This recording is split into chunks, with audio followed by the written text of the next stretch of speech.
फातेह यानी फतह करने वाला, जीतने वाला। कुरान करीम कहता है आलम दीन के मुताबिक इन तंसुर अल्लाह यंसुरकुम, यानी जो अल्लाह की मदद, अल्लाह की राह में चलता है, आगे बढ़ता है, अल्लाह खुदा खुद उसकी मदद करता है।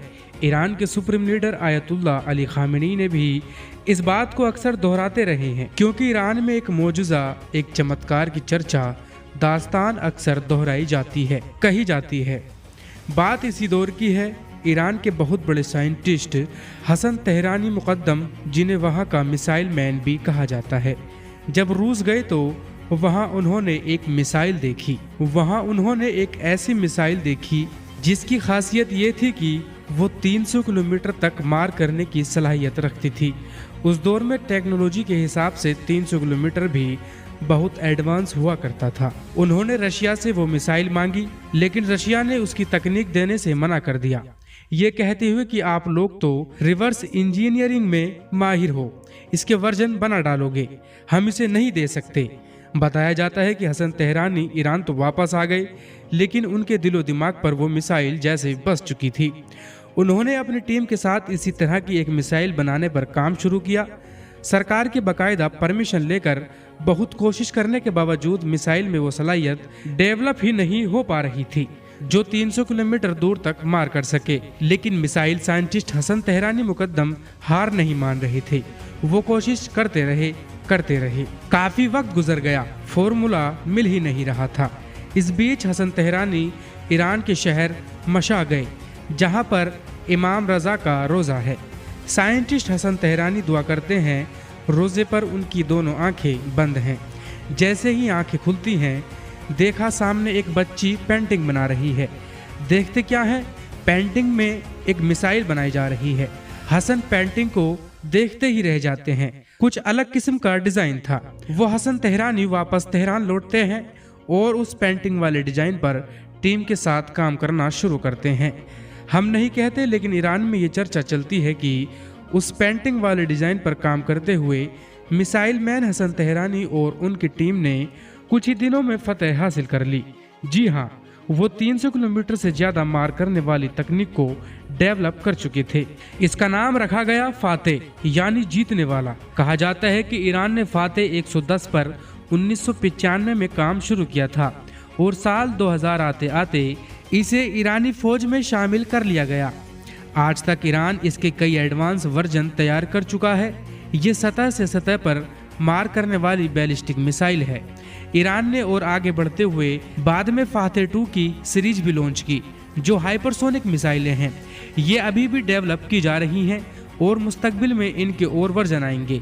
फातेह 2 मिसाइल हाइपरसोनिक क्रूज मिसाइलों की तरह काम करती है, जिसमें रेजेट इंजन के बजाय एक लिक्विड ईंधन रॉकेट इंजन होता है। इसकी सीमा 1500 से 1800 किलोमीटर है और इसे बिना पता लगे हद को भेदने और उन पर हमला करने के लिए डिजाइन किया गया है।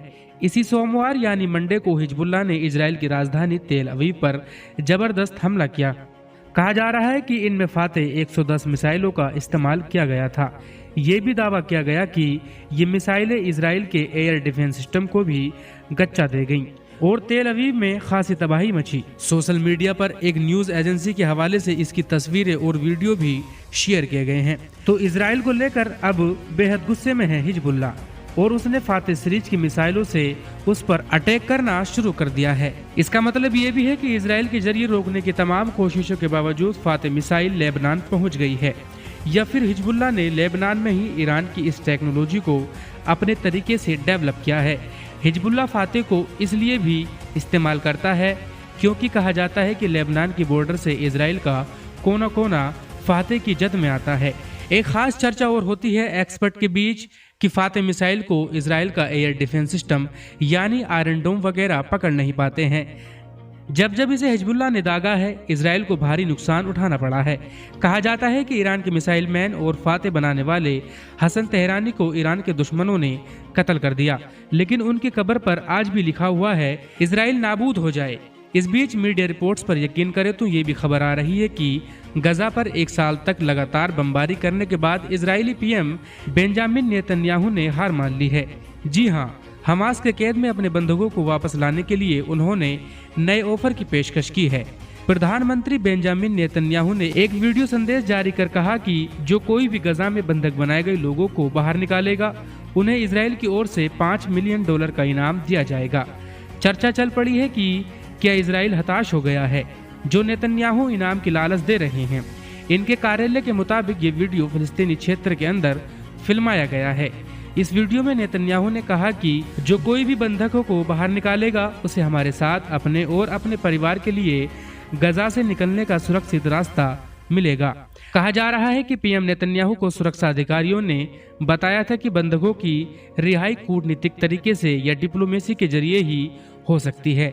अधिकारियों ने कहा था कि बंधकों को बाहर निकालने का वाहिद तरीका हमास की शर्तों को मान लेना है। इजराइल में नेतन्याहू के खिलाफ विरोध प्रदर्शन बढ़ते ही जा रहे हैं। बंधकों के परिवार वाले सरकार से गजा में सीज फायर करने की अपील कर रहे हैं।